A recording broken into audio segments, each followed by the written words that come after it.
les gars, j'espère que vous allez bien, moi ça va très bien. Aujourd'hui on se retrouve pour une nouvelle vidéo pour la série du mois, donc let's go.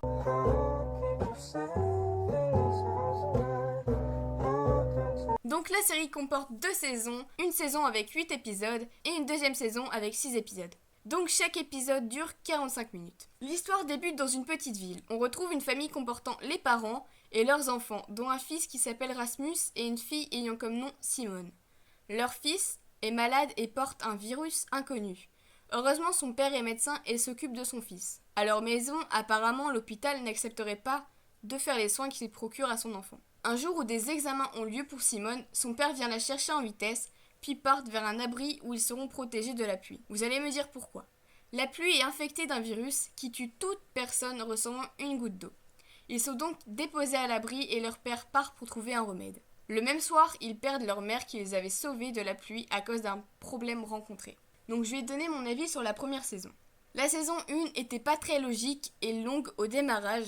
J'ai été saoulée de revoir encore dans une série un endroit où les personnes sont des cannibales. Cette idée-là, on la voit beaucoup trop dans des séries de survie comme Walking Dead, The 100 ou American Horror Story, et du coup ça devient vraiment gavant.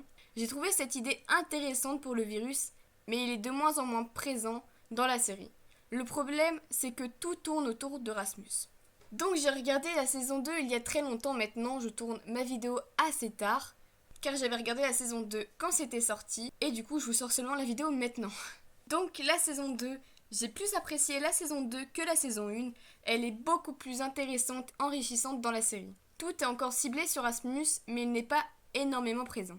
Dans cette saison, ils cherchent à tout prix un remède et à chaque fois, on veut savoir s'ils ont réussi ou non. On retrouve aussi quelques nouveaux personnages qui sont vraiment intéressants et on apprend leur passé. Et pour ma part, je trouve vraiment intéressant ces personnes-là et j'ai hâte de voir la saison 3. Dès qu'on a vu la saison 2, on veut savoir la suite car ça s'arrête sur un gros suspense et sur quelque chose d'inattendu. J'ai déjà quelques hypothèses pour la saison 3 et j'attends avec impatience cette saison. Je vais vous parler de mes personnages favoris.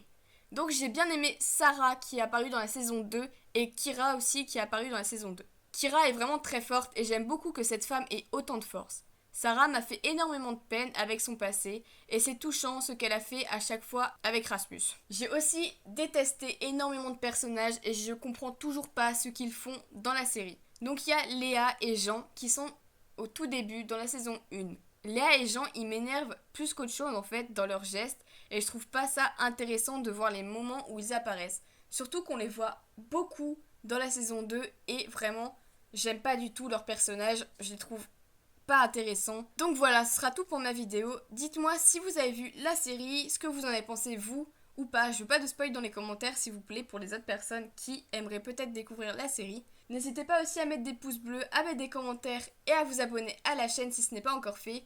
Et sur ce, je vous dis à la prochaine. Allez, ciao!